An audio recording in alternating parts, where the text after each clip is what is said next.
Hello दोस्तों, आप लोगों का एक बार फिर से स्वागत है मेरे यूट्यूब चैनल में। आज हम लोग सॉल्व करने जा रहे हैं बीएसएबी का स्टेट का क्वेश्चन पेपर जो कि मई 2024 में हुआ था। इसमें हम लोग जनरल मैथ्स का क्वेश्चन सॉल्व करेंगे 1 to 50 तक। फिर दूसरे पार्ट में इसका आधा करेंगे 51 to 100। तो चलते हैं पहले क्वेश्चन की ओर।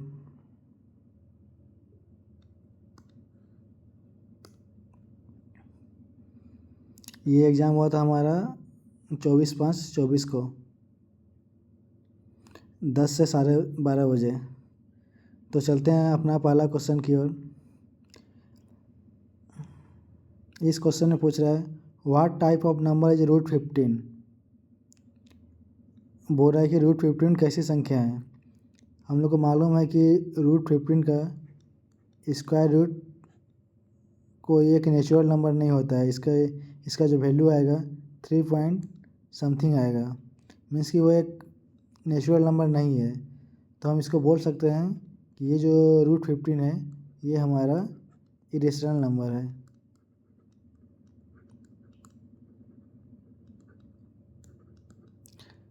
अगर यही दिया हुआ रहता क्वेश्चन में, यहाँ दिया हुआ रहता है √16, हम लोग को मालूम है कि √16 का वैल्यू होता है 4 और 4 हमारा एक नेचुरल नंबर है। तो उस केस में √16 एक रेशनल नंबर हो जाता। लेकिन हमारे इस केस में √15 is equal to 3 point something होगा, जो कि नेचुरल नंबर नहीं है। तो ये हमारा एक इरेशनल नंबर है। तो यहाँ से हमारा ऑप्शन हो जाएगा ऑप्शन 2। अब चलते हैं अगले क्वेश्चन की ओर।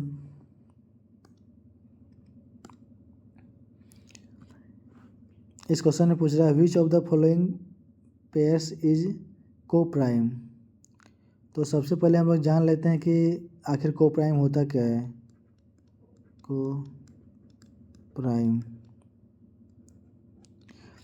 को प्राइम ऐसा दो नंबर होता है जिसका जो फैक्टर होता है, या तो फैक्टर मतलब मीन्स कि ऐसा दो नंबर जिसका फैक्टर बस 1 हो। जैसे मान लीजिए अगर कोई नंबर लेते हैं 5 और 10, इन दोनों नंबर में फैक्टर क्या क्या होगा। दोनों का फैक्टर एक तो 1 होगा और दूसरा 5 होगा। तो ये हमारा को प्राइम नंबर नहीं होगा। को प्राइम नंबर उसको बोलेंगे जब मेरा फैक्टर बस 1 होगा। तो हम लोग यहाँ पे देखते हैं, पहला ऑप्शन देखिए, यहाँ पे क्या है 15 और 20। दोनों में कॉमन फैक्टर क्या होगा, एक तो 1 होगा और दूसरा क्या हो जाएगा 5 हो जाएगा। चूँकि यहाँ पे एक से ज़्यादा फैक्टर है, 1 भी है 5 भी है, तो हमारा 15-20 को प्राइम नंबर नहीं होगा। दूसरे क्वेश्चन में जाते हैं। ये हमारा 9,16, यहाँ पे दोनों का जो मेरा एक फैक्टर होगा वह बस 1 होगा। 1 के अलावा इन दोनों का फैक्टर कोई कुछ भी नहीं होगा। तो 9 और 16 एक को प्राइम नंबर है। अब सेकंड क्वेश्चन में जाते हैं। यहाँ दिया हुआ है 15 और 52। 15 और 52, इसका फैक्टर क्या क्या हो जाएगा 3 और 5। इसका क्या हो जाएगा 2, 4 और 13। यहाँ पे सॉरी और एक भी होगा। यहाँ पे भी हम देख रहे हैं कि बस एक ही दोनों का जो कॉमन फैक्टर है बस 1 है, और बाद बाकी 3 और 5 इसमें नहीं है, और 2, 4, 13 इसमें नहीं है। तो यहाँ पे मेरा 15 और 52 भी एक को प्राइम नंबर होगा। और फोर्थ ऑप्शन देखते हैं 21 और 84। 21 और 84 में तो एक तो एक होगा ही, दूसरा मेरा यहाँ पे 21 भी हो जाएगा। तो ये मेरा को प्राइम नंबर नहीं होगा। तो इस क्वेश्चन में मेरा दो को प्राइम नंबर है, एक 9, 16 और दूसरा 15 और 22। तो इसका ऑप्शन 2 हो जाएगा, 2 भी होगा और 3 भी होगा। अब चलते हैं नेक्स्ट क्वेश्चन की ओर। यहाँ बोल रहा है विच of the following is P by Q form 0.001 पे रैंकिंग लगा हुआ है। ऐसा सब क्वेश्चन को सॉल्व करने का दो तरीका है। पहले हम लोग इसको सॉल्व कर रहे हैं जो बेसिक मेथड होता है, जो कि लॉन्गेस्ट मेथड होता है, उस मेथड से हम लोग सॉल्व करेंगे। हम लोग मान लेते हैं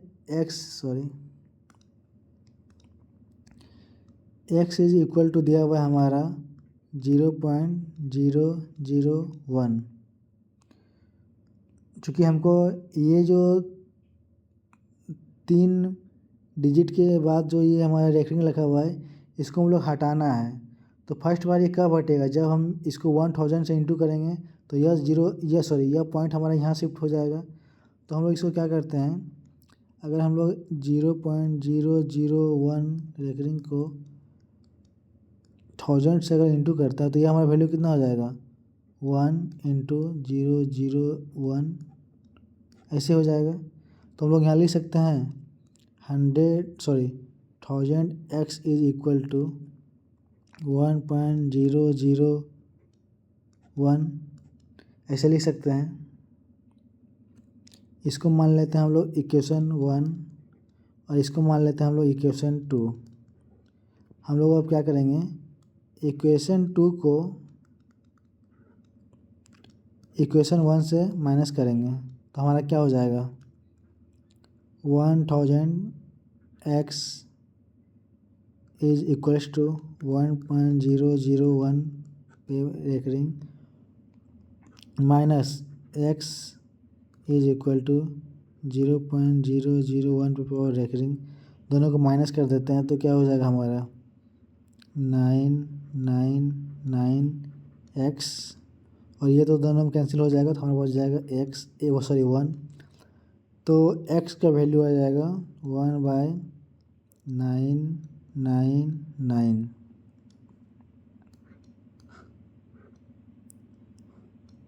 ये जो हमारा p बाई क्यू का फॉर्म आएगा, ये हमारा p बाई क्यू का फॉर्म निकल गया। ये हमारा 1/999 आ गया। एक तो हम पहला हमारा ये मेथड था, ये थोड़ा लॉन्गेस्ट मेथड है। अब चलते हैं हम लोग इसी क्वेश्चन को हम लोग दूसरे मेथड से बना सकते हैं, थोड़ा शॉर्टकट मेथड से चलते हैं।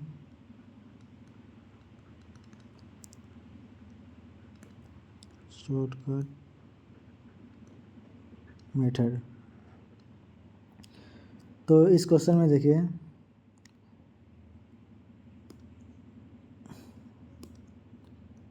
x इज इक्वल टू दिया हुआ है 0.001 पे रैंकिंग। तो x का वैल्यू हो जाएगा, तो सबसे पहले जो भी पॉइंट के बाद नंबर दिया हुआ है उसको हम लोग लिख लेते हैं। तो हमारे यहाँ क्या हो जाएगा 001। फिर हम लोग माइनस करते हैं कि अगर हमारा पॉइंट के बाद सारे नंबर पे अगर रैंकिंग लगा हुआ है तो हम लोग माइनस बस 0 करेंगे, डिवाइडेड बाय जितने डिजिट पे रैंकिंग लगा हुआ है उतना 9 लिखेंगे। हो जाएगा हमारा 999। तो ये कितना हो जाएगा 1/999। इसको अगर फिर से समझते हैं, अगर मान लीजिए अगर हमारा दिया रहता है x के जगह दिया रहता है x इज इक्वल टू 0.527 पे बार ऐसे लिखा होता है। अगर हम बोला जाता कि इस डेसिमल का p बाई क्यू फॉर्म में लिखिए तो हम लोग क्या करते हैं, x इज इक्वल टू सबसे पहले जो पॉइंट के बाद जो दिया हुआ है उसको उतार देते हैं, ठीक है, 5/27 माइनस अब जिस पे पावर जिस पे रैंकिंग नहीं है वो माइनस होता है, तो वो हमारा हो जाएगा माइनस डिवाइडेड बाय जितने पे रैंकिंग है, कितने पे 2 पे रैंकिंग है 9 और जिस पे नहीं है उसके लिए 0। तो इसका वैल्यू हो जाता है हमारा 522/990, ठीक है। और एक एग्जांपल देख लेते हैं। अगर x इज इक्वल टू दिया रहता 0.925 पे, अगर इस पे ऐसे दिया रहता तो हम लोग इसको कैसे करते? सबसे पहले इसको लिखते, पॉइंट के बाद जो जो नंबर डिजिट दिया हुआ सबको उतारते, करते 925 माइनस, जिस पे नहीं है 9 पे नहीं है तो -9 डिवाइडेड बाय कितने पे है? 2 पे है 9 और कितने पे नहीं? 1 पे नहीं है बाय 0। तो ये हमारा हो जाता है ये 916 डिवाइडेड बाय 990। यह हो जाता हमारा इसका आंसर।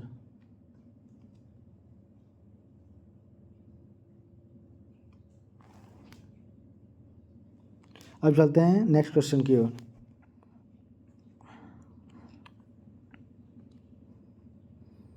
तो यहाँ से हमारा ऑप्शन हो जाएगा 1/999, ऑप्शन नंबर 2। अब चलते हैं नेक्स्ट क्वेश्चन की ओर। इसमें पूछ रहा है what type of number is π/2। बोल रहा है कि π/2 कैसा नंबर है। तो सबसे पहले हम लोग जानेंगे कि पाई कैसा नंबर है। सबको मालूम है कि पाई जो है यह एक इरेशनल नंबर है।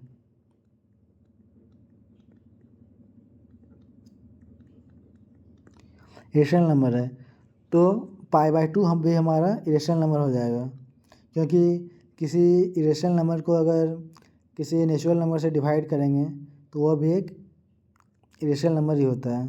तो हमारा यहाँ से ऑप्शन हो जाएगा ऑप्शन नंबर 2। अब चलते हैं नेक्स्ट क्वेश्चन की ओर। पूछ रहा है the smallest prime number is. तो सबसे स्मॉलेस्ट प्राइम नंबर कौन सा है? हम लोग तो जब भी प्राइम नंबर का बात होता है तो हम लोग स्टार्ट ही करते हैं 2 से। 2, 3, 5, 7, 11, 13, 17। पूछा है कि यहाँ पे सबसे स्मॉलेस्ट कौन सा है? तो सबसे स्मॉलेस्ट कौन सा है? 2 है। और प्राइम नंबर होता क्या है?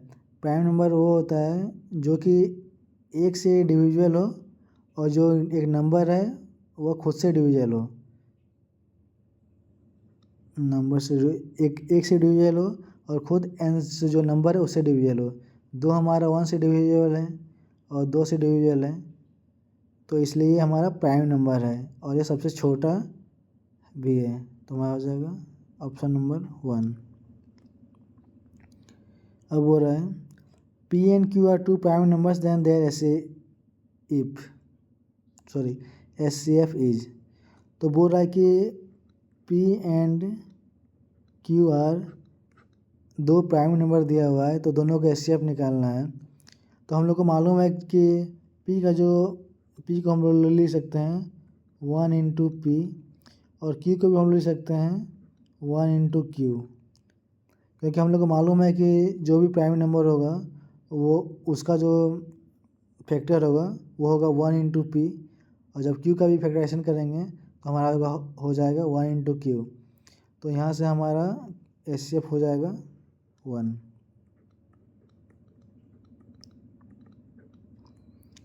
तो हमारा ऑप्शन हो जाएगा 4 नंबर। अब चलते हैं अगले क्वेश्चन की ओर। इसमें दिया हुआ है SCF अब 2 नंबर का दिया हुआ है 54 है, 78 का 6 दिया हुआ है, और तो हम लोग को LCM निकालना है। तो हम लोग को एक बेसिक फार्मूला मालूम है कि मान लीजिए अगर 2 नंबर A और B दिया हुआ है तो दोनों का जो प्रोडक्ट होगा इट मीन्स कि जो A इंटू B होगा वो हमारा इन दोनों का LCM इंटू SCF का प्रोडक्ट होगा। जो A into B is equal to LCM into SCF होगा। तो हमारा यहाँ पे ये क्या है? ये हमारा 54 इंटू 78 हो जाएगा और इसका SCF दिया हुआ है 6 इंटू हम लोग को निकालना है LCM इंटू LCM।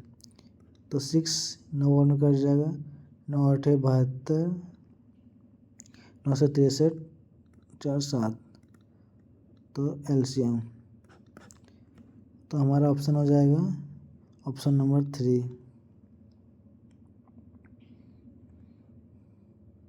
अब चलते हैं नेक्स्ट क्वेश्चन की ओर। What is a general form of rational number. बोल रहा है कि रेशनल नंबर का जनरल फॉर्म क्या है। हम लोग को मालूम है कि रेशनल नंबर हम लोग उसी नंबर को बोलते हैं जिसको हम लोग p/q के फॉर्म में लिख सकते हैं, जहाँ पे q is not equals to 0। क्योंकि अगर मेरा q का वैल्यू अगर 0 हो गया फिर तो मेरा यह वैल्यू मेरा अनडिफाइंड हो जाएगा, इसलिए यहाँ पे हम लोग q is not equal to 0 करते हैं। तो इसका सिंपल है, इसमें कुछ नहीं है, तो इसका हो जाएगा p/q where q is not equals to 0। तो कौन सा ऑप्शन है, ऑप्शन नंबर 1।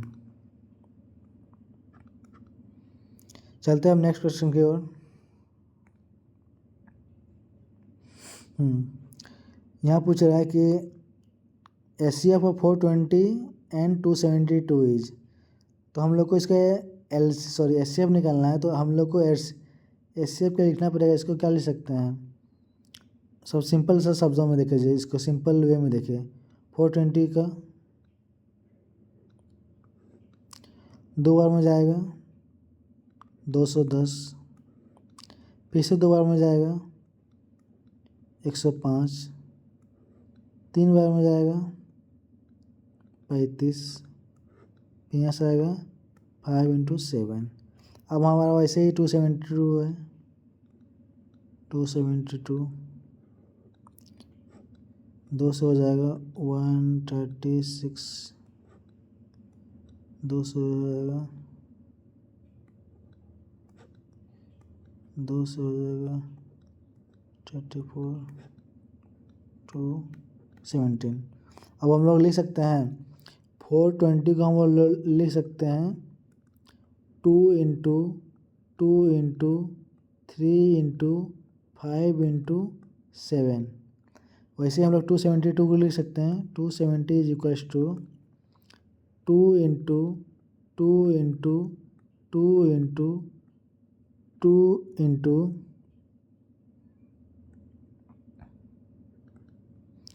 17। तो बोल रहा है हमको HCF निकालना है। तो HCF में क्या होता है कि जो दोनों में कॉमन होगा वही हमारा HCF हो जाएगा। तो 1 2 कॉमन है, दूसरा 2 कॉमन है, फिर यहाँ पे ना यहाँ पे 3 5 7 है, यहाँ तो 2 2 17 है। तो इसका HCF हो जाएगा हमारा HCF is equal to 2 × 2 is equal to 4।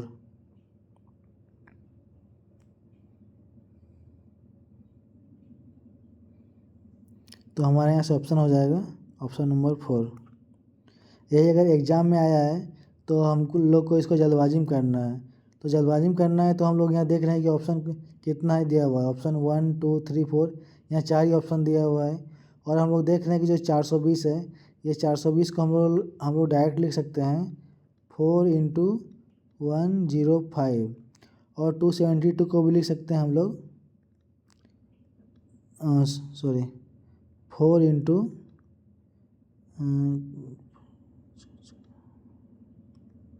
68, इतना हम लोग लिख सकते हैं। तो हम लोग को यहाँ देखना है कि मैक्सिमम कौन सा हो रहा है, 4 ही आ रहा है, और यहाँ पे ऑप्शन में कौन सा है 1 2 3 4 ही है, तो इसका आंसर 4 हो जाएगा डायरेक्ट। तो इतना करने का ज़रूरत भी नहीं है, वहाँ से डायरेक्ट आ जाएगा। अब चलते हैं नेक्स्ट क्वेश्चन की ओर।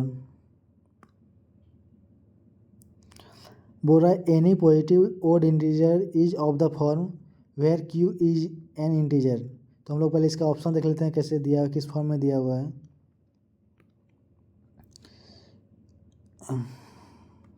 यहाँ बोल रहा है कि वो ओड इंटीजर होना चाहिए। ओड इंटीजर मतलब क्या हुआ, ओड इंटीजर मतलब हुआ कि इसका कोई भी फैक्टर 2 नहीं होना चाहिए। अगर ये 2 से 2 अगर इसका फैक्टर हो गया तो वो हमारा ओड नंबर नहीं होके इवेंट नंबर हो जाएगा। तो चलते हैं क्वेश्चन में। यहाँ पे दिया है हमारा 6, पहला ऑप्शन दिया हुआ है हमारा 6q + 5। तो यहाँ देखिए कि ये तो हमारा श्योर है कि ये 2 से नहीं कटेगा,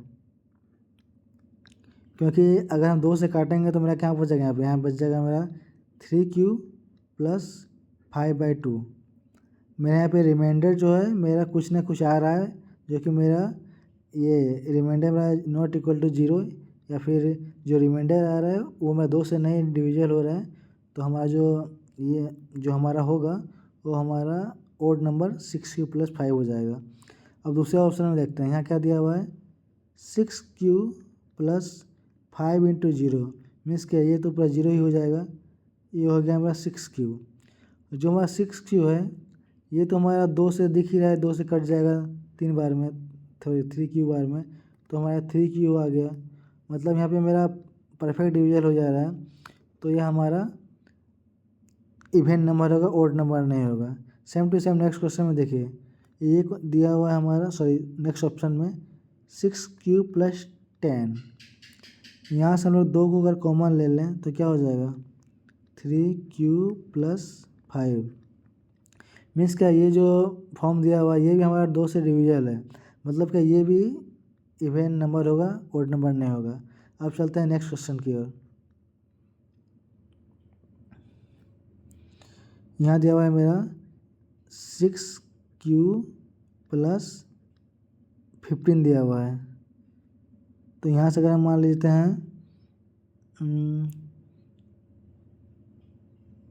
3 को कॉमन लेते हैं, 3 को कॉमन लेते हैं तो यहाँ हो जाएगा 2q + 5।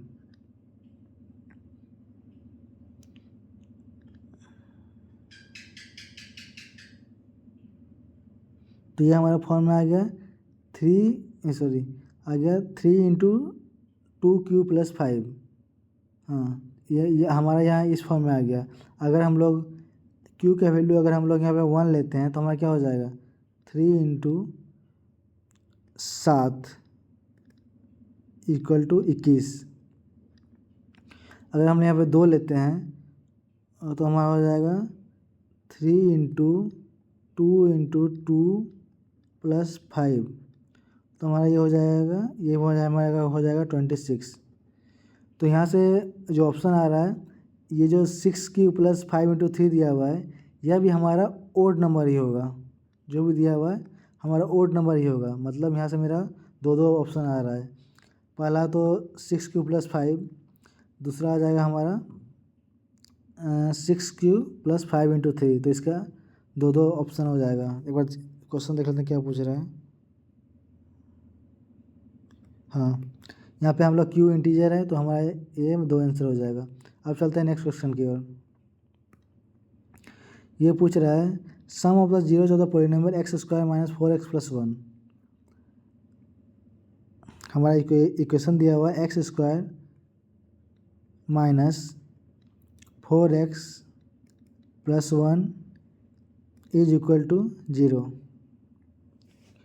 तो हम लोग को मालूम है कि अगर कोई भी क्वाड्रेटिक इक्वेशन दिया हुआ है ax² + bx + c = 0,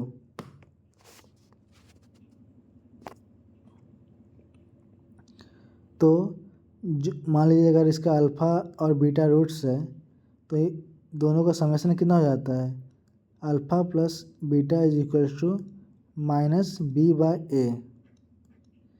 तो वैसे ही बोल रहे हैं सम ऑफ द जीरोज, तो यहाँ पे जीरोज क्या हो जाएगा मेरा -b की जगह में क्या है -4 है, तो -4 / 1, तो यहाँ से कितना आ जाएगा 4 आ जाएगा।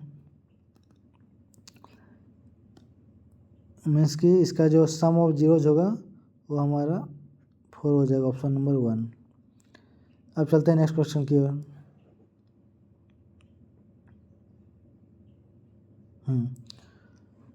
यहाँ बोल रहा है इस क्वेश्चन में if 1 zeros of the polynomial fx = 5x² + 13x + k is reciprocal to of other then value of के इज।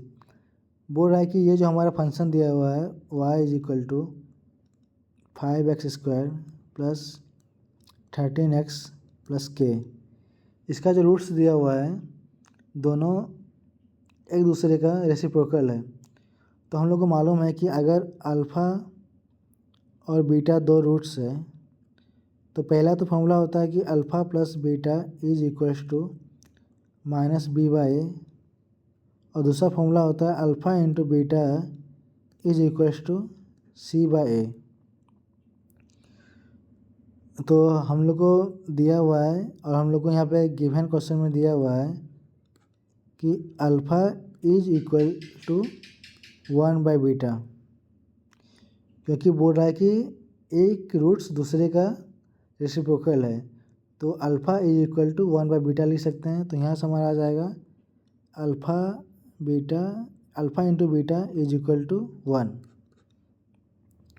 और यहाँ से हम लोग को मालूम है कि अल्फ़ा इंटू बीटा होता है वो सी बाई ए होता है। तो इस क्वेश्चन के लिए हमारा सी बाई ए क्या है, यह हमारा के बाई 5 है। यहाँ से मेरा एक रिलेशन है alpha into beta is equal to 1, और यहाँ से रिलेशन है alpha into beta equal to k by 5। इसका मतलब क्या हुआ कि ये और ये दोनों इक्वल है। इसका मतलब कि के बाई 5 इज इक्वल टू 1, तो के का वैल्यू हो जाएगा 5।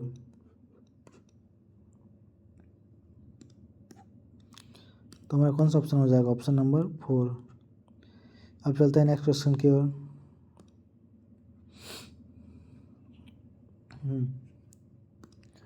इस क्वेश्चन में बोल रहा है कि x plus 2 is a factor of polynomial x square plus ax plus 2b and a plus b is equals to 4, then which of the following is the correct value for a and b। बोल रहा है कि x plus 2 इस polynomial का factor है। इसका मतलब क्या हुआ कि अगर इस पॉलिनोमियल में -2 अगर पुट कर दें तो ये हमारा इक्वेशन 0 हो जाएगा। फैक्टर का मीन्स यही होता है कि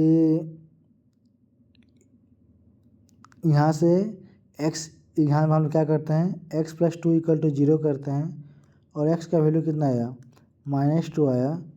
तो हम लोग क्या करते हैं -2 का वैल्यू पुट करते हैं इसमें। तो चूँकि बोल रहा है कि x प्लस 2 एक फैक्टर है तो x इज इक्वल टू -2 एक रूट्स होगा। तो हम लोग यहाँ डाल देंगे इस पॉलिनोमियल में। तो हमारा क्या दिया हुआ है x square plus ax plus 2b is equals to 0। तो यहाँ से अगर हम पुट कर दें x का जगह -2 तो वहाँ हमारा हो जाएगा -2 का square plus a into -2 plus 2b equals to 0।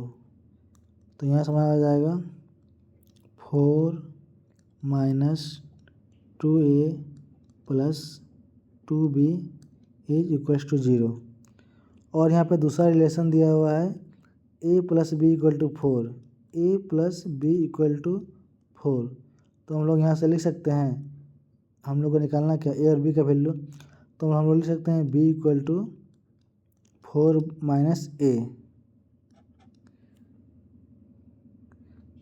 तो यहाँ से हमारा जाएगा 4 minus 2a plus 2 into 4 minus a is equals to 0। तो हमारा हो जाएगा 4 minus 2a plus 8 minus 2a is equals to 0। तो यहाँ से आ जाएगा 12 minus 4a is equals to 0। ये आ जाएगा हमारा 3, a 3 आ गया और a plus b equal to 4 दिया हुआ है तो b हो जाएगा 1। तो कौन सा ऑप्शन हो जाएगा A3B1। तो हमारा पहला ऑप्शन ही हो जाएगा A3B1। अब चलते हैं नेक्स्ट क्वेश्चन की ओर। Which of the following polynomial has 103 and sum of the zeros is 0।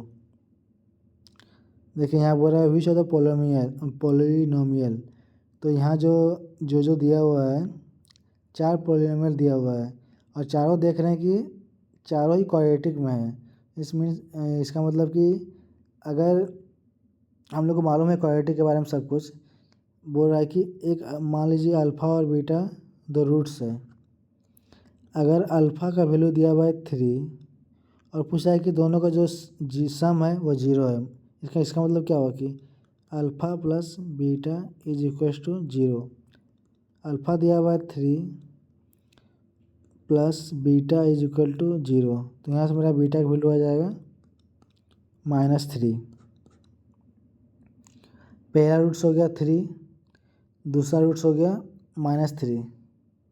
और हम लोग को मालूम है कि अगर रूट्स दिया हुआ है अल्फ़ा और बीटा किसी क्वाड्रेटिक इक्वेशन का या फिर किसी भी पॉलिनोमियल का, अगर हम लोग को रूट्स मालूम है तो उसका पॉलिनोमियल का फॉर्मूला क्या होता है, उस इक्वेशन का फॉर्मूला क्या होता है, वो होता है हमारा x minus alpha into x minus beta. तो यहाँ पे हमारा x अल्फ़ा मालूम है 3 है -3, x माइनस बीटा है -3, तो माइनस हमारा यहाँ पे प्लस हो जाएगा, तो हो जाएगा हमारा x -3 इंटू एक्स प्लस 3। तो यहाँ से हमारा निकल के आ जाएगा x² -9। तो कौन सा ऑप्शन हो जाएगा, ऑप्शन नंबर 4 x² -9। अब चलते हैं हम लोग नेक्स्ट क्वेश्चन की ओर।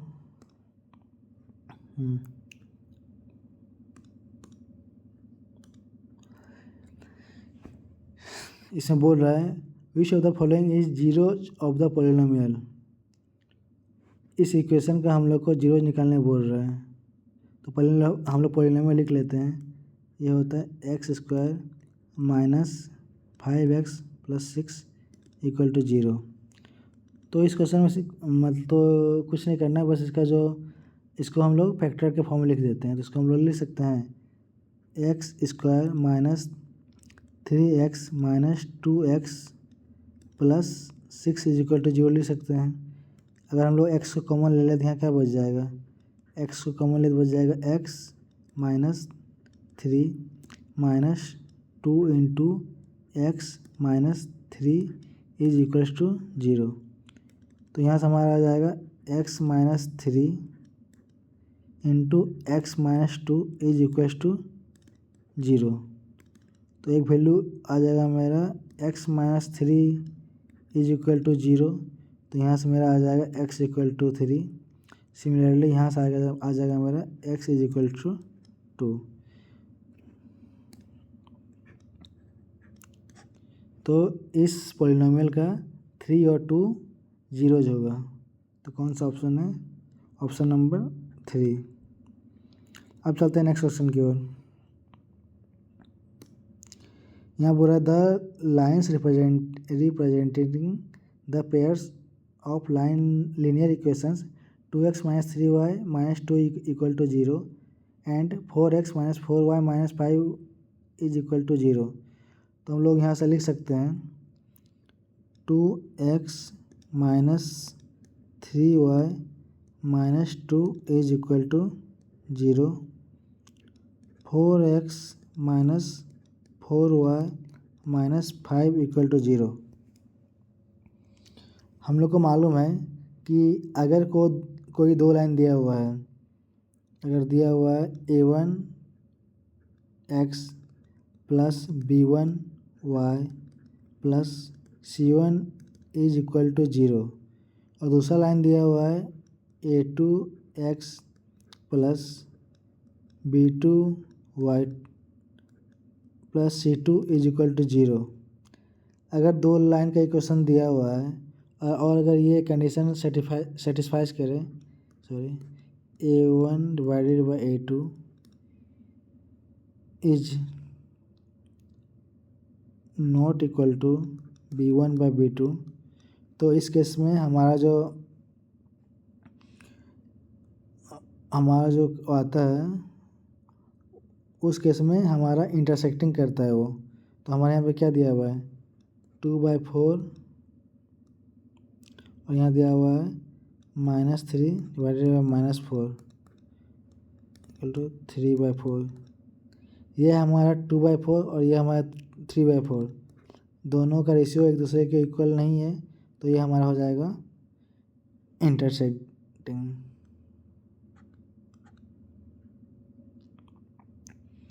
अब चलते हैं नेक्स्ट क्वेश्चन की ओर।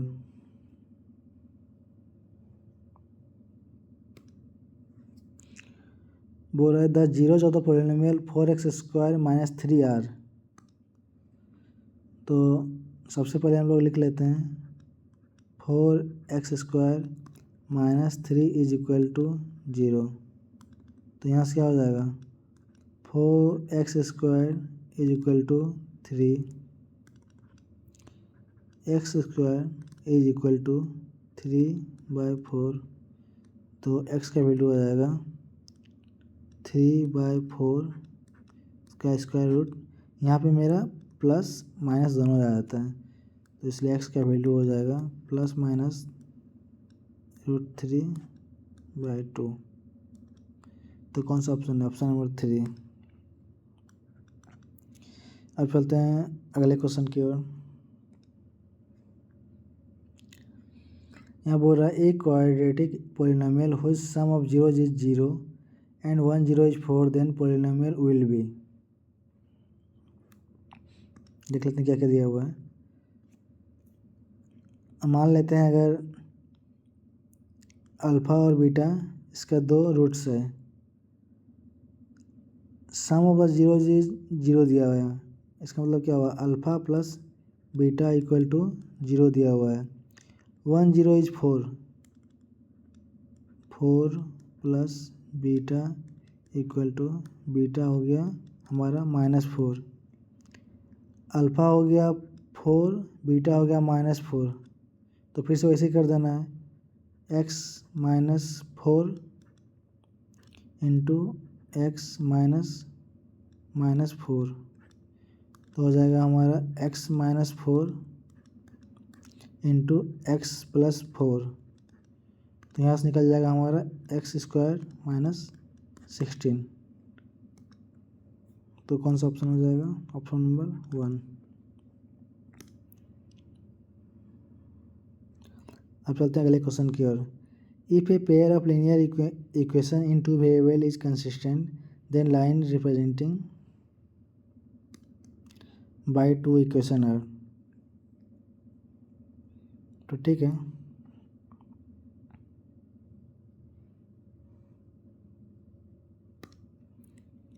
सबसे पहले जान लेते हैं कि कंसिस्टेंट किस किस केस में होता है। कंसिस्टेंट है मतलब कि कुछ ना कुछ सॉल्यूशन निकलेगा। मान लेते हैं अगर 2 लाइन दिया हुआ है a1x + b1y + c1 is equal to 0। दूसरा क्वेश्चन दिया हुआ है a2x + b2y + c2 is equal to 0 दिया हुआ है। तो पहला केस है कंसिस्टेंट होने के लिए कि एक सॉल्यूशन निकलेगा, उसके लिए कि a1/a2 is not equal to b1/b2। अगर ऐसा केस हुआ तो यहाँ पे मेरा एक सॉल्यूशन निकलेगा, मतलब कि ये कंसिस्टेंट होगा। और अगर दूसरा केस है a1/a2 is equal to b1/b2 is equal to c1/c2। अगर हमारा ये भी केस हुआ, ये मान लेते हैं केस नंबर पहला, ये केस नंबर 2, अगर हमारा ये भी केस हुआ तो इसको भी हम लोग कंसिस्टेंट ही बोलते हैं। तो यहाँ बोल रहा है कि कंसिस्टेंट बोल रहा है, तो इस केस में हमारा क्या होता है कि वो कोइंसिडेंट भी हो जाता है। तो हमारा इसका आंसर हो जाएगा ऑप्शन नंबर 4। इस केस में इंटरसेक्टिंग होता है और इस केस में कोइंसिडेंट होता है अगर मेरा कंसिस्टेंट रहा तो। और यही अगर रहता हमारा a1/a2 equal to b1/b2 not equal to c1/c2, तो इस केस में हमारा हो जाता है इनकंसिस्टेंट।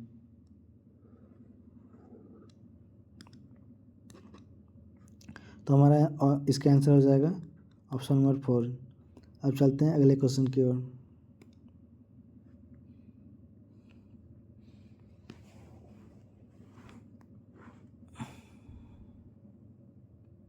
हाँ, तो फिर से हम लोग अभी इसी को डिस्कस किए थे कुछ देर पहले। क्या दिया हुआ है हमारा a1x + b1y = c1 and a2x + b2y = c2 दिया हुआ है। तो बोल रहा है कि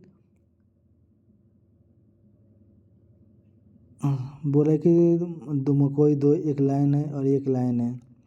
बोल रहा है intersect each other at a fix point. मान लीजिए कोई ये पी पॉइंट है, इस पॉइंट पे अगर इंटरसेक्ट कर रहा है तो बोल रहा है कि इसका सॉल्यूशन कितना होगा। अगर कोई दो लाइन अगर किसी एक ही पॉइंट पे इंटरसेक्ट कर रहा है तो पॉइंट कितना है, एक ही पॉइंट है, तो इसका सॉल्यूशन कितना होगा, एक ही पॉइंट सॉल्यूशन होगा, मतलब इसका हो जाएगा यूनिक सॉल्यूशन। अब चलते हैं अगले क्वेश्चन की ओर। बोल रहा है if the mean of 9, 10, 15, x, 6, 8 and 12 is 10 then find out mode of the data. तो सबसे पहले हम लोग x का वैल्यू निकाल लेते हैं। तो हमारा दिया हुआ है मीन दिया हुआ है 12, सॉरी मीन दिया हुआ है 10। तो मीन इक्वल टू क्या होता है, जो भी डाटा दिया हुआ है सबको जोड़ देंगे डिवाइडेड बाय जितना नंबर ऑफ डाटा है। तो वहाँ हमारा हो जाएगा 9 + 10 + 15 + x + 6 + 8 + 12 डिवाइडेड बाय 1 2 3 4 5 6 7 बाय 7। हमारा जो मीन दिया हुआ है वो हमारा 10 दिया हुआ है। 10 = 9 10 19 15 34 6 40 20 60। हमारा जाएगा 60 + x/7। तो यहाँ से हमारा जाएगा 70 = 60 + x। तो x का वैल्यू आ जाएगा 70 - 60, x = 10। तो हमारा x = 10 निकल गया। अब हमसे पूछ रहा है कि मोड क्या होगा। तो हम लोग को मालूम है कि मोड क्या होता है, जो डाटा दिया हुआ है उस डाटा में अगर जो नंबर सबसे ज़्यादा बार रिपीट हुआ है वही हमारा मोड होता है। तो यहाँ देखिए 9 एक बार हुआ है, 10 एक बार हुआ है और x का वैल्यू भी 10 आया है। तो 10 मेरा 2 बार आया है। 15 एक बार आया है, 6 एक बार आया है, 8 एक बार आया है, 12 भी एक बार आया है। तो हमारा सबसे ज़्यादा बार जो रिपीट हुआ है वह है 10, वो हमारा 2 बार रिपीट हुआ है। बाद बाकी जितना भी नंबर दिया हुआ है सब एक बार रिपीट हुआ है। तो जो मोड होता है वैसा नंबर जो सबसे ज़्यादा बार रिपीट हुआ हो तो वही मोड होता है। तो यहाँ से हमारा हो जाएगा ऑप्शन नंबर 2। अब चलते हैं अगले क्वेश्चन की ओर।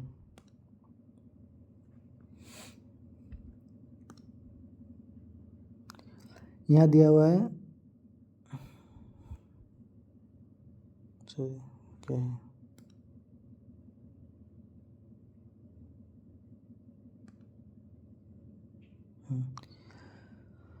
sum of 15 observations of a data is 392 + x and mean of the observation is x। Next का वैल्यू हम लोग को मीन दिया हुआ है 15 ऑब्जर्वेशन का, इतना दिया हुआ है। तो हम लोग को उसका मीन ऑब्जर्वेशन भी x भी दिया हुआ है। तो हम लोग को निकालना है x का वैल्यू, ठीक है। तो सम दिया हुआ है तो हम लोग को मालूम है मीन इक्वल टू क्या होता है। मीन इक्वल टू होता है सम डिवाइडेड बाय जितना नंबर ऑफ डाटा है।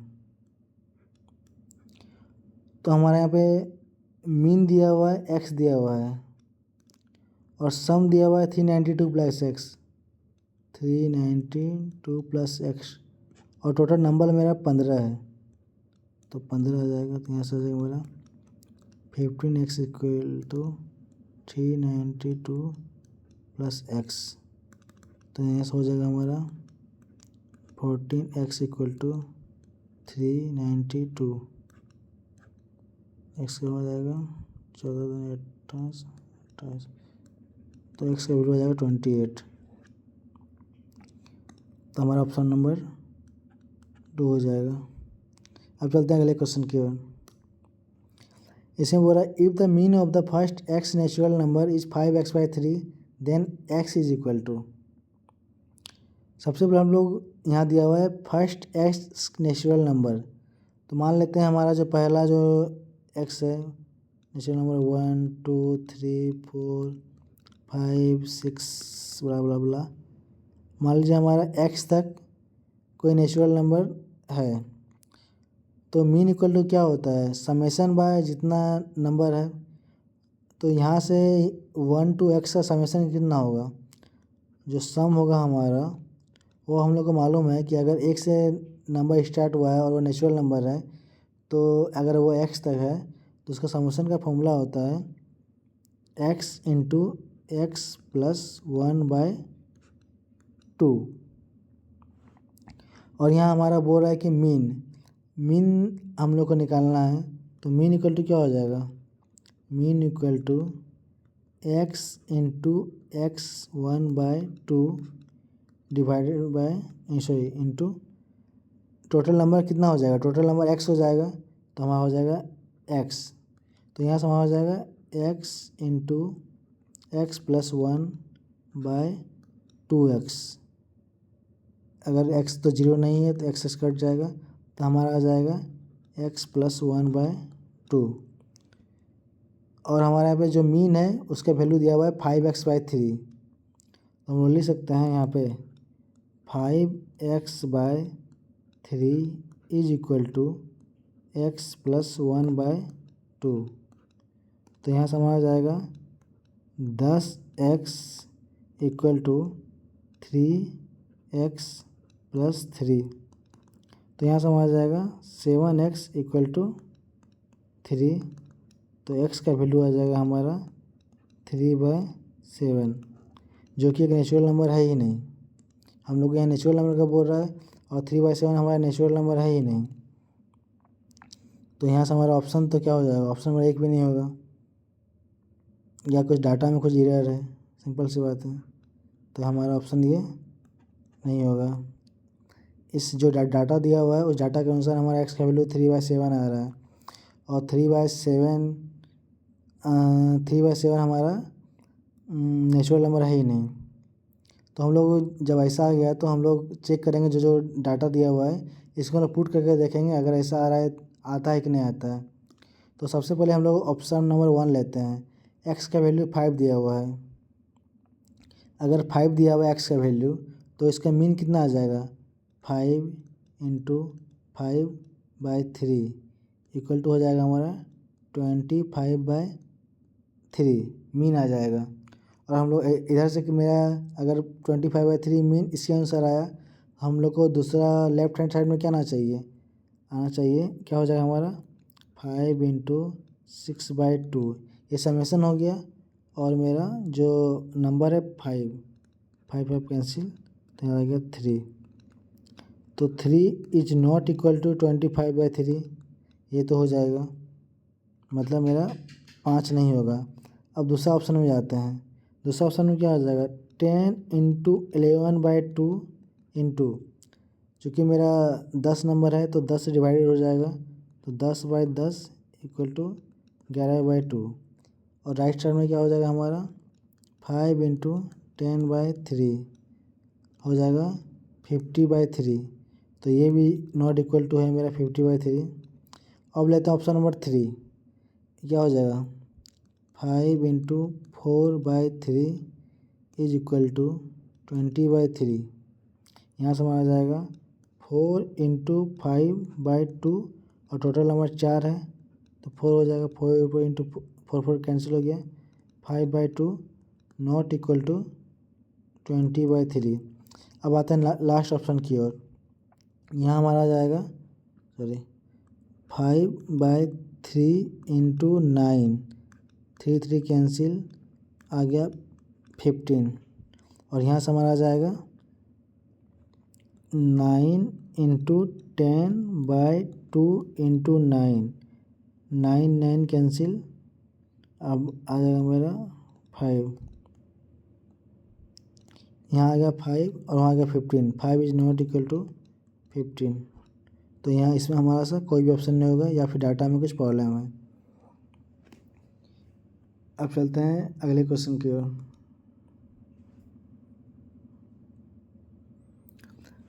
For which set of numbers do the mean, median and mode all have the same value. बोल रहा है कि जितना भी डाटा दिया हुआ है उसमें से मीन, मोड और वैल्यू तीनों सेम किसका है। तो सबसे पहले हम लोग सबका मीन, मोड, मीडियन निकाल लेते हैं। चलते हैं इस क्वेश्चन में। यहाँ भी टोटल डाटा दिया हुआ है 1 2 3 4 5। ऐसे कर लेते हैं हम लोग 1 2 3 4। यहाँ कर लेते हैं मीन, मोड, मीडियन। अब एक नंबर में चलते हैं, मीन निकालना है। तो टोटल कितना हो जाएगा हमारा 2 4 6 8 4 12, 12 डिवाइडेड बाय 5। इसका मोड कितना हो जाएगा, मोड हमारा हो जाएगा 2 4 बार रिपीट हुआ है इसलिए इसका मोड हो जाएगा हमारा 2।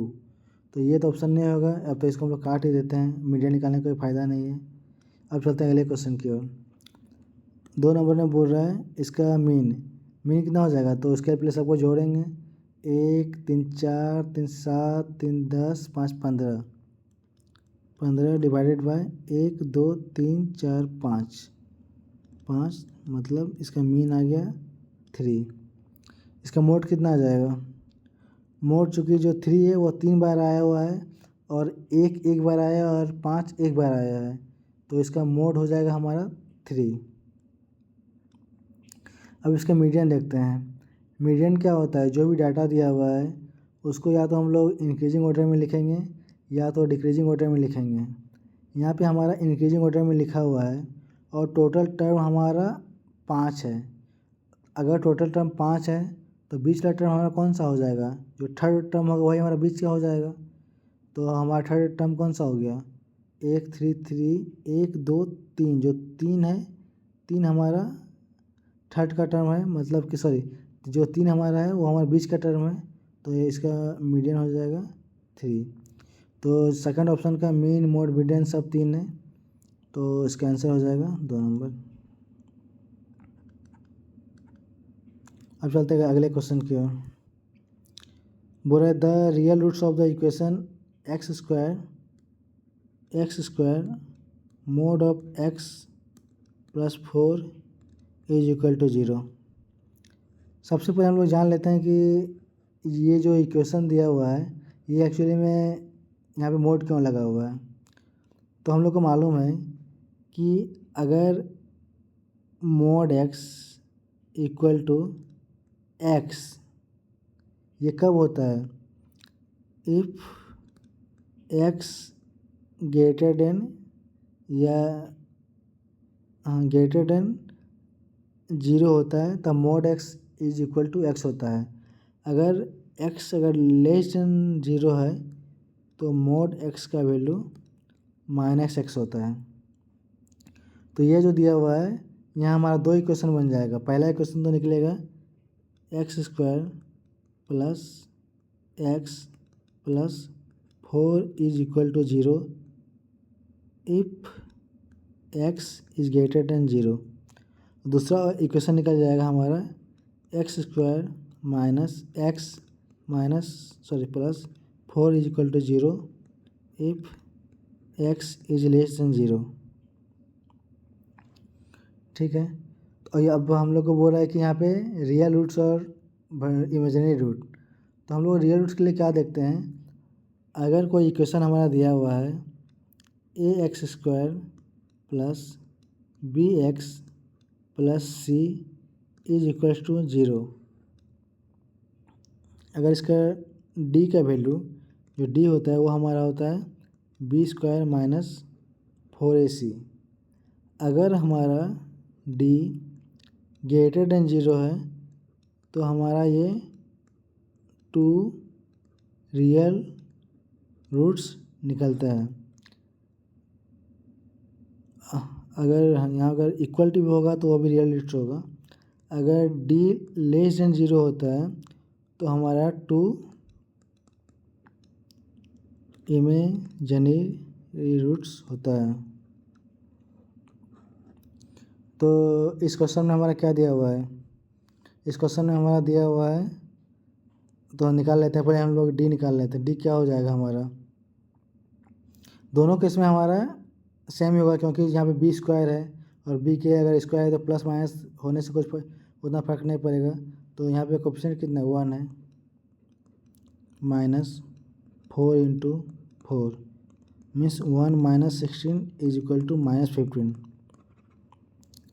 हमारा जो डी है, डी का वैल्यू निगेटिव में है। अगर डी अगर निगेटिव में है तो हमारा रूट्स इमेजिनरी होगा, मीन्स कि इसका रियल रूट 0 हो जाएगा। अब पता है अगले क्वेश्चन की ओर।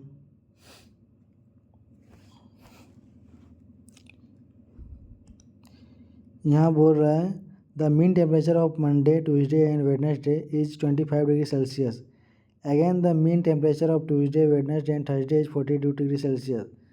The temperature on Thursday was 22 degree Celsius and what was the temperature of the Monday. हम लोग को दिया हुआ है Monday plus Tuesday plus Wednesday का हम लोग को मीन टेम्परेचर दिया हुआ है 25/3 = 25। तो Monday plus Tuesday plus Wednesday का जो टेम्परेचर होगा तीनों मिला के वो हमारा हो जाएगा 75 डिग्री सेल्सियस। अब से हम चलते हैं हम लोग, इसका जो दिया हुआ है Tuesday plus Wednesday plus Thursday का जो मीन टेम्परेचर दिया हुआ है वो हमारा 42 डिग्री सेल्सियस दिया हुआ है। तो हमारा /3, तो टोटल कितना हो जाएगा, Tuesday plus Wednesday plus Thursday का हमारा हो जाएगा 3 2 6 120 डिग्री सेल्सियस। और हम लोग को थर्सडे का दिया हुआ है यहाँ पे 22 डिग्री सेल्सियस दिया हुआ है, ये हमारा 22 डिग्री दिया हुआ है। तो हमारा क्या हो जाएगा, ट्यूसडे प्लस वेडनेसडे का वैल्यू हो जाएगा हमारा 126 - 22 = 104 डिग्री सेल्सियस। तो हम लोग को निकालना है, मंडे का निकालना है। हम लोग को मालूम है कि ट्यूसडे और वेडनेसडे का 104 डिग्री है और ट्यूसडे, वेडनेसडे और मंडे के मिला के 75 डिग्री सेल्सियस है। तो उसमें से अगर इसको माइनस कर दें, वहाँ हमारा क्या दिया हुआ है, Monday plus Tuesday plus Wednesday दिया हुआ है हमारा 75 और यहाँ दिया हमारा ट्यूसडे प्लस वेडनेसडे आ गया मेरा 104। अगर माइनस कर दें तो ये कैंसिल, तो इसका वैल्यू आ जाएगा -29 डिग्री सेल्सियस। तो यहाँ पे ऑप्शन में क्या दिया हुआ है,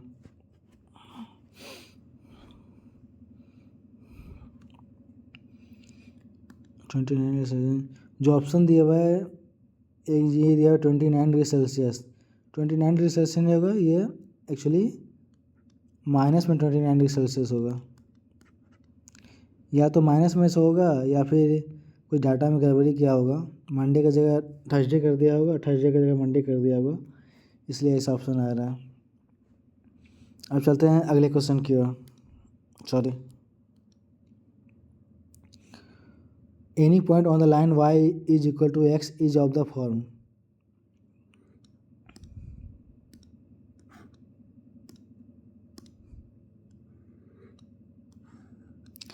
ये हमारा हो गया x एक्सिस, ये हो गया हमारा y एक्सिस, ये हो गया हमारा ओरिजिन। बोल रहा है y = x, तो y = x ग्राफ कैसे होता है, ये सेंटर की ओर जाता है, ये हमारा 45 डिग्री एंगल होता है, वैसे खैर ज़रूरी नहीं है। तो y = x में जो x का वैल्यू होता है वही y का वैल्यू होता है।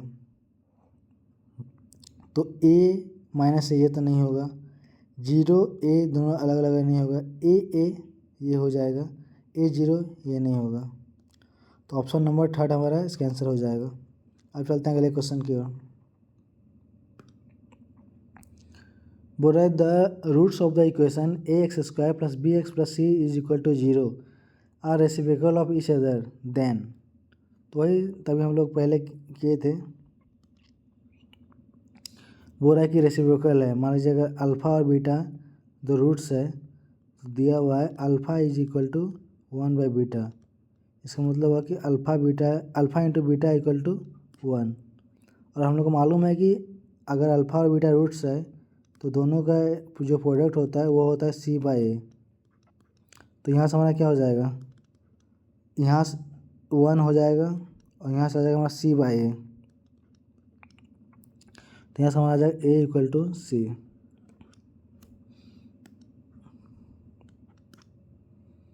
अब चलते हैं अगले क्वेश्चन की ओर। बोल रहा है the condition for the sum of product of the quadratic equation px² - qx + r = 0 to be equal is. बोल रहा है कि इसका जो रूट्स है, रूट्स का सम और प्रोडक्ट 0 है। मान लेते हैं इसका जो रूट्स है वो अल्फ़ा और बीटा है। तो alpha plus beta equal to क्या हो जाएगा, हमारा जो जनरल इक्वेशन होता है वो होता है ax² + bx + c में होता है हमारा अल्फ़ा प्लस बीटा होता है -b/a। तो यहाँ पे b के जगह में क्या है, माइनस क्यू है, तो माइनस इंटू -q/p। और अल्फ़ा इंटू बीटा होता है, यहाँ से होता है alpha into beta equal to होता है c/a। तो यहाँ हमारा हो जाएगा अल्फ़ा इंटू बीटा = हो जाएगा r/p। बोल रहा है कि यह और यह इक्वल है, तो हमारा जाएगा q/p दोनों इक्वल दिया हुआ है। तो हमारा क्या हो जाएगा q/p divided by r/p। p cancel क्योंकि p ≠ 0। तो q = r। कौन सा ऑप्शन है, q = r हो जाएगा। तो यहाँ से आ जाएगा मेरा q - r = 0। Option number 2। अब चलते हैं वो discriminant of this quadratic equation. तो सबसे पहले हम इसको तोड़ लेते हैं। हमारा दिया हुआ है x - 1 इंटू x + 2 दिया हुआ है। इसको तोड़ ले कितना हो जाएगा, x² + 2x - x - 2 हो जाएगा हमारा x² + x - 2। तो हमारा जो d का जो डिस्क्रिमिनेंट होता है वो होता है d = b² - 4ac। तो यहाँ पे b की जगह क्या दिया हुआ है, b की जगह 1 है, 1² माइनस 4 इंटू 1 इंटू -2 हमारा हो जाएगा 1 + 8 = 9। तो हमारा जो डिस्क्रिमिनेंट का वैल्यू हो जाएगा वो हमारा 9। तो कौन सा ऑप्शन एक बार देख लेते हैं। ऑप्शन नंबर 3 जो डी का वैल्यू आएगा वो हमारा 9 आ जाएगा। अब बोल रहा है 1 person invest 1250 in 10 per shares when the value of share is to sign now then he sells it what will be his loss। तो सिंपल है, पहले हम लोग एक शेयर का देखते हैं। एक शेयर में जब लिया था तो 10 रुपया पर शेयर था, लेकिन जब बेच रहा है तो वो 9.5 रुपया हो गया। तो मतलब यहाँ पे लॉस कितने का हुआ, लॉस इक्वल टू होता है CP - SP। तो CP कितना है मेरा 10 रुपया है और SP कितना है 9.50 रुपया। तो यहाँ से हमारा 50 पैसा का लॉस हो रहा है पर शेयर।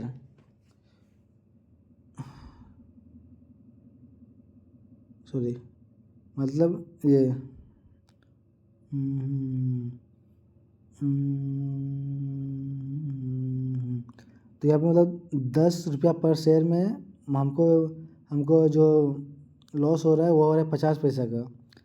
तो इतना रुपया शेयर में कितना हो जाएगा? तो सिंपल सा है, 1250 इंटू 50 पैसा। यहाँ से आएगा 1250 इंटू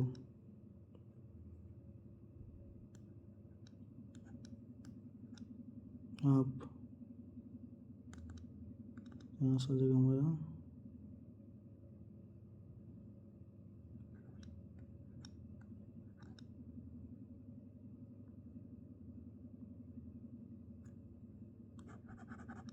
625 रुपया।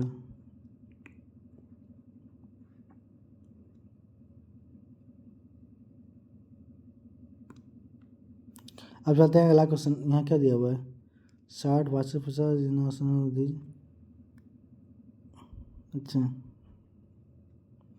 अब चलते हैं हम लोग अगले क्वेश्चन की ओर। क्वेश्चन की ओर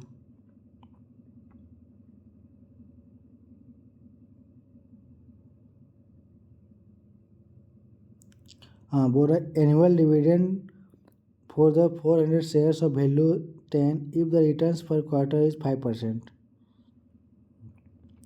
तो हमारा जो क्वार्टर का जो रेट है वो है हमारा 5%। तो एनुअल कितना हो जाएगा? एनुअल हो जाएगा हमारा 20%।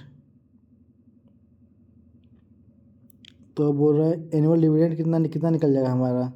तो हमारा निकल जाएगा, सॉरी आ गया, तो हमारा टोटल कितना हो जाएगा? हमारा टोटल हो जाएगा मेरा 400 इंटू 10 इंटू 20/100, 800 आ जाएगा हमारा एनुअल डिविडेंड। सिंपल था, क्वार्टरली दिया हुआ है 5%, तो एनुअली कर देंगे 20%।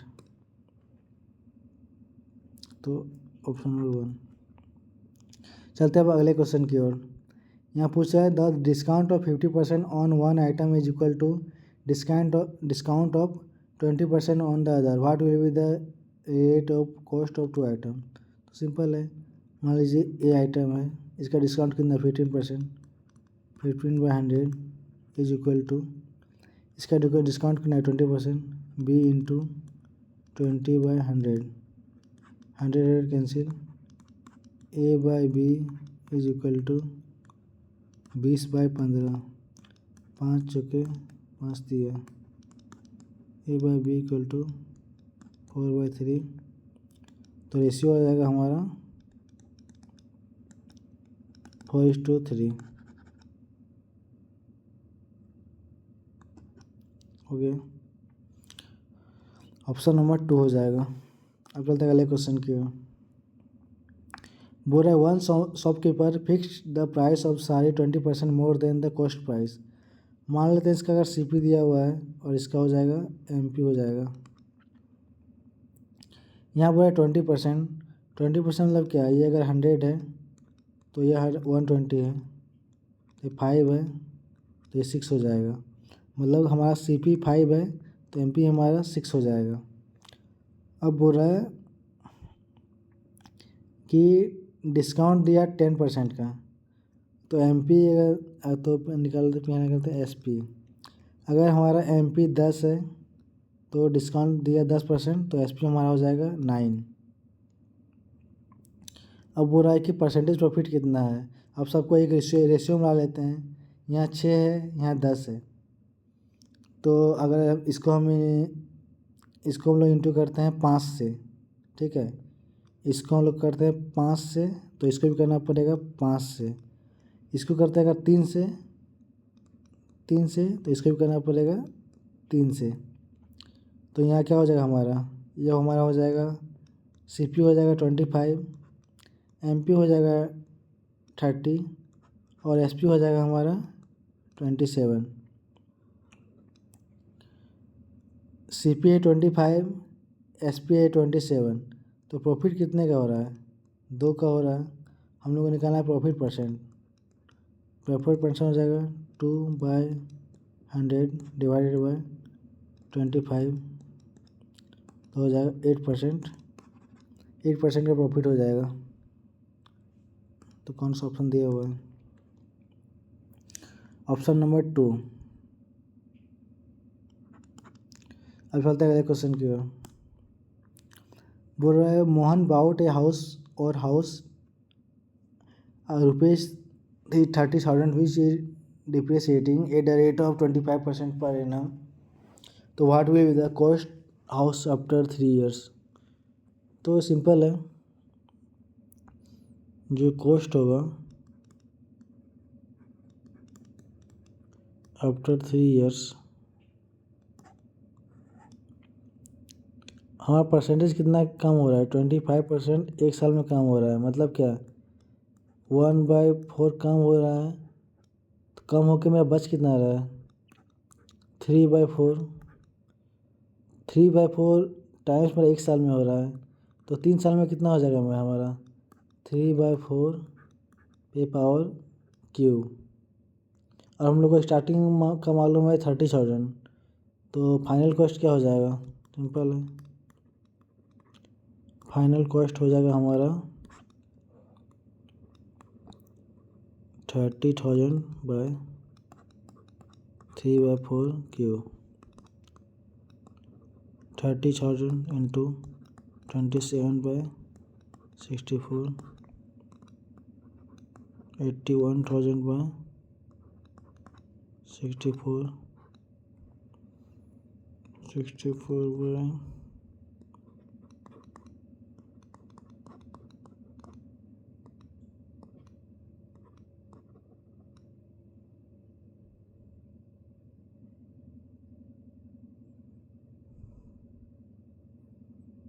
तो यहाँ से हमारा आ जाएगा ऑप्शन नंबर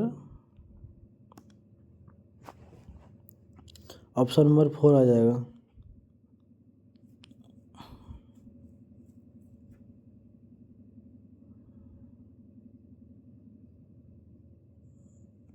हमारा आ जाएगा 12,656.25। अब चलते हैं अगले क्वेश्चन की ओर। इसमें बोल रहा है ए टेबल वाज बाउट विथ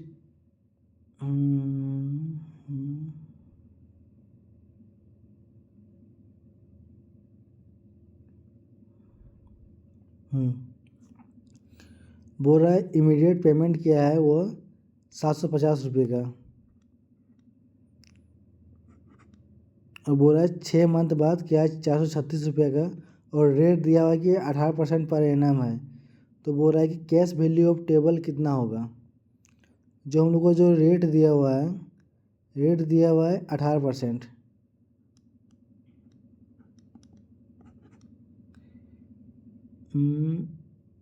ये हमारा दिया हुआ है 6 मंथ का दिया हुआ है, 6 मंथ का इतना दिया हुआ है, और हमको रेट दिया हुआ है 18%।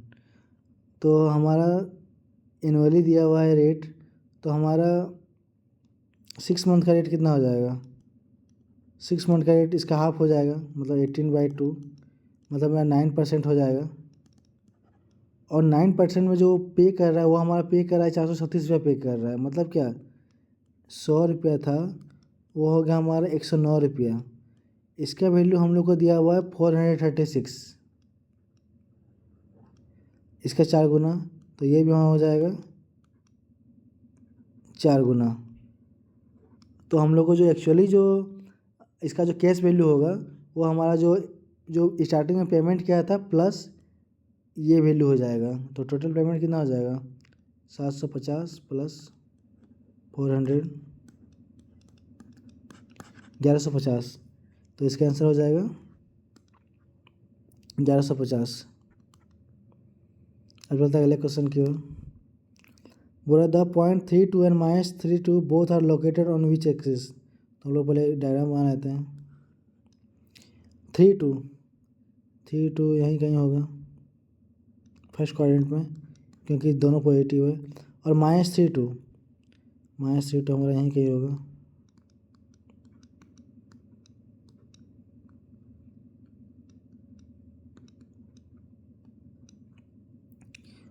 दोनों लोकेटेड है एक्स एक्सिस पे नहीं, वाई एक्सिस पे नहीं, one side of x axis ये हुआ तो वन साइड हो गया, both side of x axis नहीं होगा, ये both side of y axis है लेकिन एक्स एक्सिस के ये एक ही साइड में है और वह है जो फर्स्ट पार्ट है ऊपर वाला पार्ट है उधर है, तो हमारा हो जाएगा बोथ साइड ऑफ इसका आंसर हो जाएगा one side of x axis.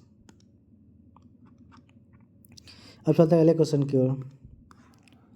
यहाँ बोल रहा है the distance between 2 points P and Q, तो ये सिंपल ही है, तो ये तो बस कुछ नहीं है, डिस्टेंस निकालने बोल रहा है। अगर 2 पॉइंट दिया हुआ है, अगर हमारा पी पॉइंट दिया हुआ है x1,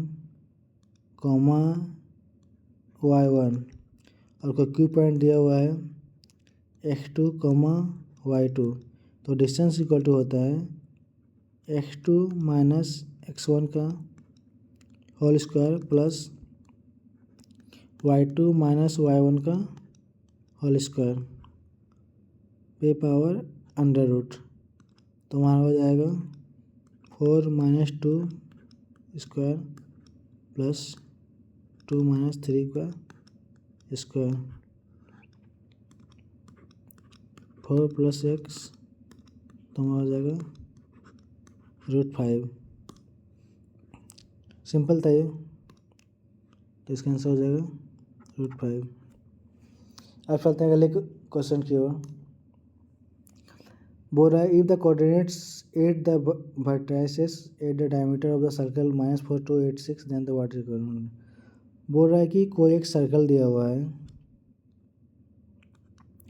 इसका मान लीजिए अगर ये दिया हुआ है ए बी अगर डायमीटर है और हमारा ए का जो कोऑर्डिनेट है वो दिया हुआ है -4, 2 और बी का दिया हुआ है 8, 6, तो बोल रहा है कि सेंटर का क्या होगा।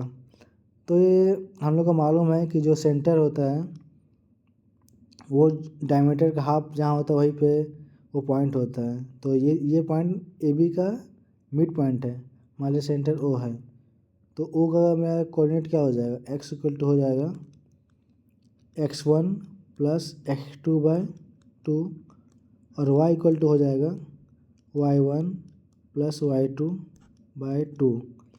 तो यहाँ पे x1 कितना है -4 प्लस 8/2, y हमारा हो जाएगा 6 प्लस 2/2,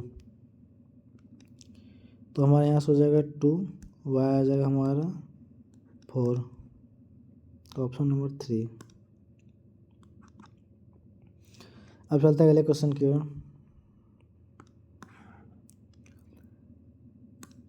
यहाँ बोल रहा है if triangle ABC is a triangle whose vertices are A B C then find the length of the median.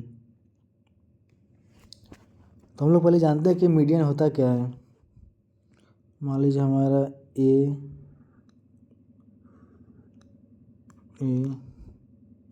B C triangle दिया हुआ है, ए हो जाएगा हमारा -2 -1, बी हो जाएगा हमारा 3 -2, सी हो जाएगा हमारा -1 -2।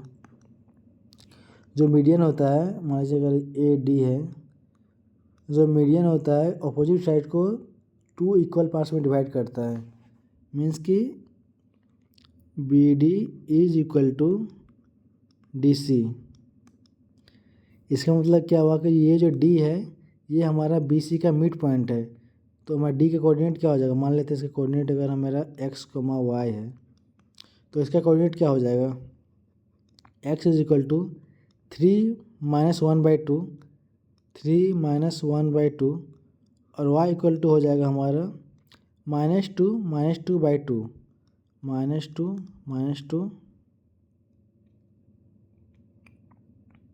सॉरी दोनों का समेशन बाई 2, तो -2 + 2/2 2। तो यहाँ से हमारा जाएगा 2 में गया 1, ये हमारा हो जाएगा 0। मीन्स हमारा ये कोऑर्डिनेट जो है हमारा ये 1,0 है। बोल रहा है एडी का लेंथ निकालने के लिए। तो एडी का लेंथ क्या हो जाएगा, x1 माइनस x2 का होल स्क्वायर -2 -1 का whole square plus y1 minus y2 का होल स्क्वायर -1 -0 का होल स्क्वायर, इसका स्क्वायर रूट हमारा है 9 + 1 √10। तो इसका आंसर हो जाएगा √10।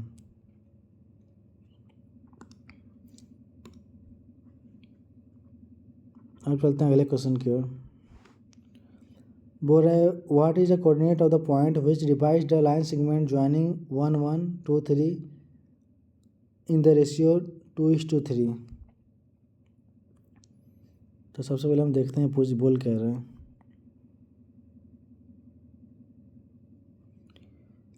मान लेते हैं अगर मेरा एक लाइन दिया हुआ है ए बी, अगर इसका कोऑर्डिनेट दिया हुआ है x1, y1 और दूसरा दिया हुआ है x2, y2,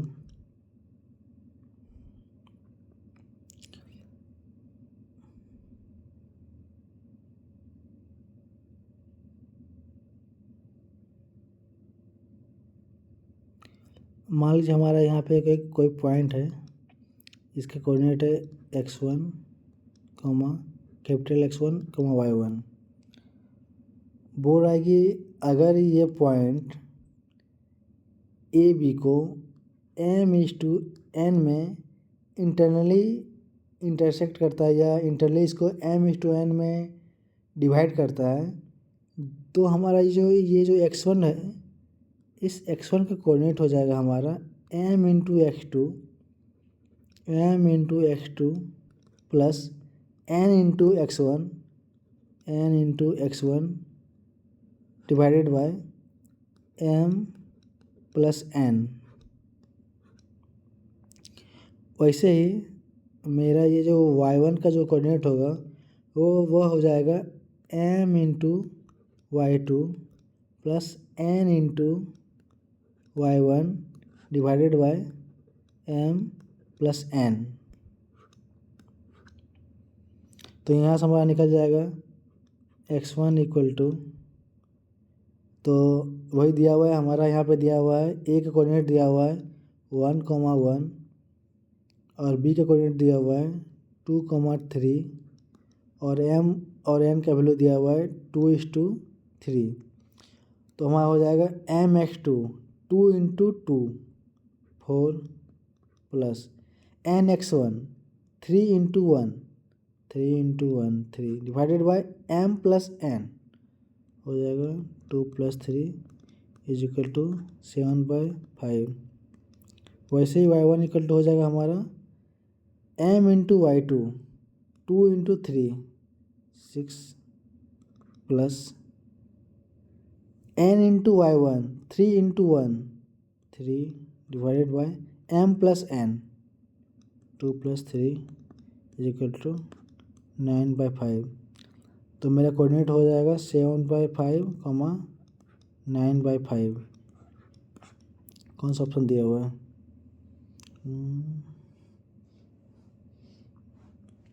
तो इसका तो ऑप्शन हो जाएगा हमारा नन ऑफ द दीज, क्योंकि 7/5 9/5 किसी में नहीं दिया है, तो इसका ऑप्शन 4 हो जाएगा।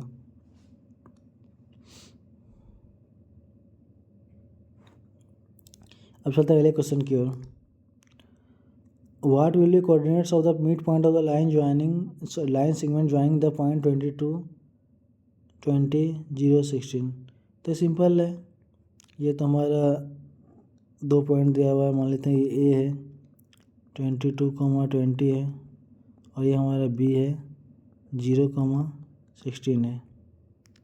तो ये जो हमारा P है, इसका जो x कोऑर्डिनेट हो जाएगा 22 प्लस 0/2 इज इक्वल टू 11। और जो y कोऑर्डिनेट हो जाएगा हमारा 20 प्लस 16/2 हो जाएगा हमारा 18। x 11 y 18, x 11 y 18 कौन सा है? Option number 2। अब चलते हैं अगले क्वेश्चन की ओर। What is the area of the triangle ABC formed by the point 52477 -4। मान लीजिए हमारा ट्रायंगल दिया हुआ है, ट्रायंगल है ABC, इसका वैल्यू है 5, 2, इसका वैल्यू है 4, 7 और इसका वैल्यू है 7, -4। तो इसका सिंपल सा एक फार्मूला है। अगर मेरा कोई ट्रायंगल दिया हुआ है, उसका अगर कोऑर्डिनेट दिया हुआ है, अगर तीनों जो पॉइंट है x1, y1, x2, y2, x3, y3, अगर ट्रायंगल है उसका जो पॉइंट है उसका दिया हुआ है, कोऑर्डिनेट दिया हुआ है x1, y1, x2, y2 और x3, y3, तो इसका एरिया का हमारा area of triangle is equal to होता है, half into x1 into y2 minus y3 plus x2 into y3 minus y1 plus x3 into y1 minus y2, ये formula होता है।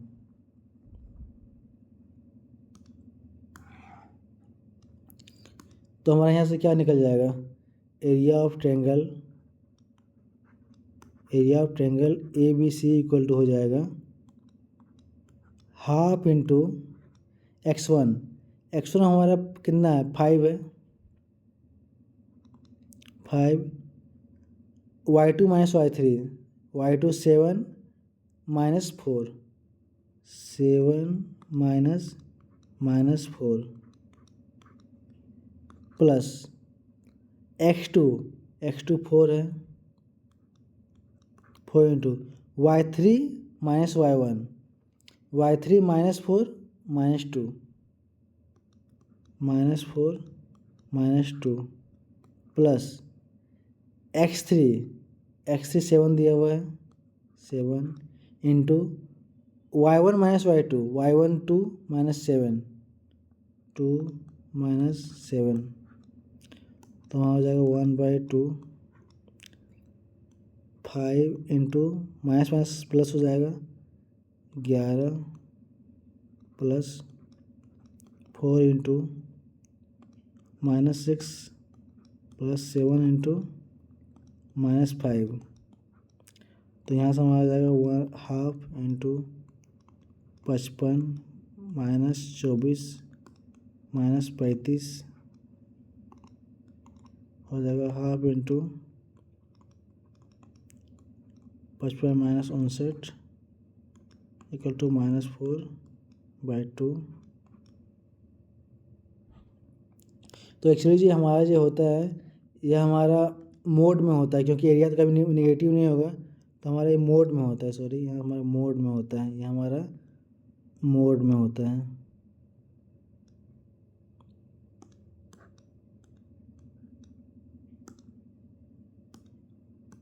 और मोड में होता है, तो यहाँ समझ आ जाएगा सब हमारा मोड में है, मोड में,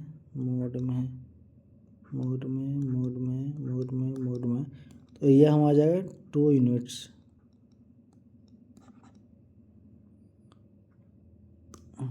तो कौन सा ऑप्शन हो जाएगा? Option number 1। अब चलते हैं अगला क्वेश्चन की ओर। What is the area of the triangle form by the 0 1 0 0 5 3 4 in the square. तो ये भी ठीक है, वैसे ही बन जाएगा। ये हमारा ट्रेंगल है ए बी सी। ए है 0 1, बी है 0 5, सी है 3 4। तो हमारा जो एरिया हो जाएगा half into mode x1 0 into y2 minus y3 5 into 4 plus x2 into y3 minus y1 4 minus 1 plus x3 3 into y1 minus y2 1 minus 5। तो हो जाएगा 1/2। ये तो 0 कैंसिल, ये भी 0 कैंसिल, ये हमारा हो जाएगा -12 इंटू -12। तो वहाँ हो जाएगा 1/2 इंटू 12 6। तो वहाँ हो जाएगा 6 यूनिट्स। अब चलते हैं अगले क्वेश्चन की ओर। ये बोल रहा है कि points x1 y1 x2 y2 x3 y3 will be collinear. बोल रहा है कि ये 3 पॉइंट दिया हुआ है x1 y1 x2 y2 x3 कब कोलिनियर होगा। हम लोग मान के चलते हैं कि ये अगर कोलिनियर नहीं दिया हुआ है, मान लीजिए मेरा ये है ए बी सी है, मान लेते हैं ए बी सी है। अगर हम लोग मान लें कि ये जो 3 पॉइंट दिया हुआ है, तीनों पॉइंट से जो मिलकर जो हमारा ट्रायंगल बन रहा है उसका एरिया अगर 0 है तो वो एक कोलिनियर होगा। इसको ऐसे समझिए, मान लीजिए अगर कोई बी है, सी है और ये है, अगर तीनों लाइन अगर कोलिनियर है मीन्स कि एक ही लाइन में है, तो इसका मतलब क्या हुआ कि इन तीनों से जो ट्रायंगल बन रहा है उसका एरिया 0 होगा। मतलब कि उससे कोई ट्रायंगल बन ही नहीं रहा है, मतलब कि वो तीनों हमारा एक ही लाइन में है, तभी उसका एरिया 0 होगा। तो हम लोग इस केस में क्या करते हैं कि ये जो तीनों पॉइंट दिया हुआ है, तीनों पॉइंट को एक ट्रायंगल मान लेते हैं और उस केस में उसका एरिया हम 0 कर देते हैं। अगर एरिया 0 हो गया तो वो हमारा तीनों पॉइंट एक ही लाइन में है। तो सिंपल सा है। तो area equal to area of triangle क्या होता है, half into mode of x1 into y2 minus y3 plus x2 into y3 minus y1 plus x3 into y1 minus y2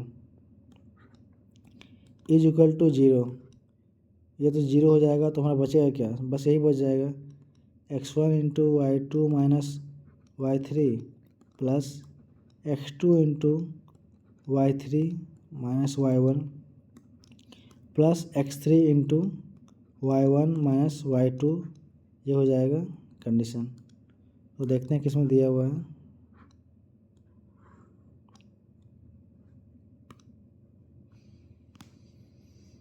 x1 into y2 minus 3 plus x2 into y3 minus y1 plus x3 into y1 minus y2। पहला ही option दिया हुआ है।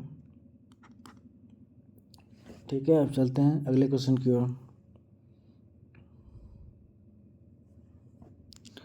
बोला which of the following is true for A B joining the point A B दिया हुआ है। ठीक है, तो हम लोग पहले इसको पॉइंट को ड्रॉ कर लेते हैं कहाँ पे होगा। तो ये हमारा हो जाएगा ए पॉइंट है हमारा 3,4। मान लेते हैं ये हमारा 3,4 है। और बी हमारा हो जाएगा, चूँकि एक्स का वैल्यू माइनस में है तो हम लोग को ओरिजिन के लेफ्ट साइड में जाना पड़ेगा।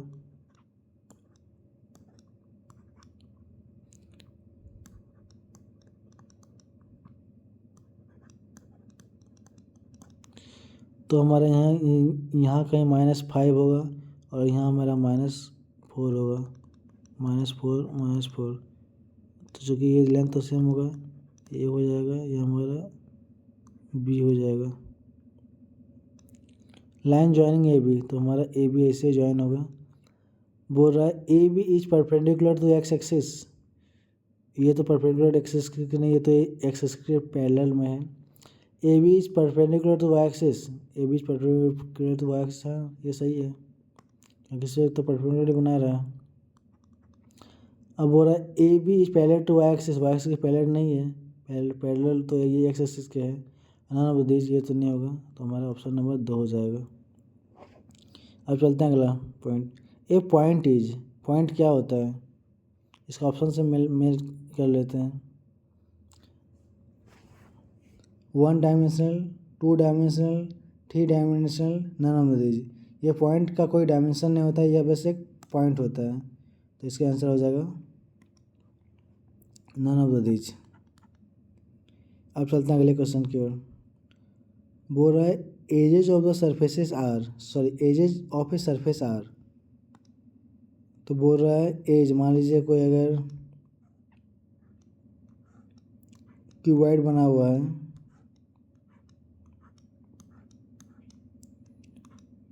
बोल रहा है एज, ये हमारा एज हो गया, ये एज हो गया, ये एज हो गया, ये एज हो गया, मतलब जितना भी हम लोग को लाइन दिख रहा है सारा हमारा एज हो गया। बोल रहा है लाइन है, हाँ जो एज होता है वो तो लाइन ही होता है हमारा, सरफेस तो नहीं हो गया, सरफेस हमारा ये पोर्शन हो गया सरफेस, ये पोर्शन हो गया सरफेस।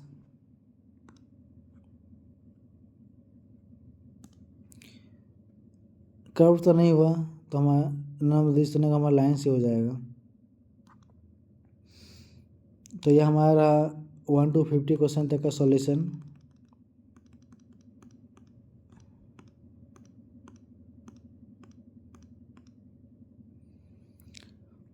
आप लोग को अगर यह वीडियो अच्छा लगा, अगर आपके किसी काम आया, तो इस चैनल को लाइक कर दीजिएगा, सब्सक्राइब कर दीजिएगा, कमेंट कर दीजिएगा और शेयर कर दीजिएगा। थैंक यू आप सभी को।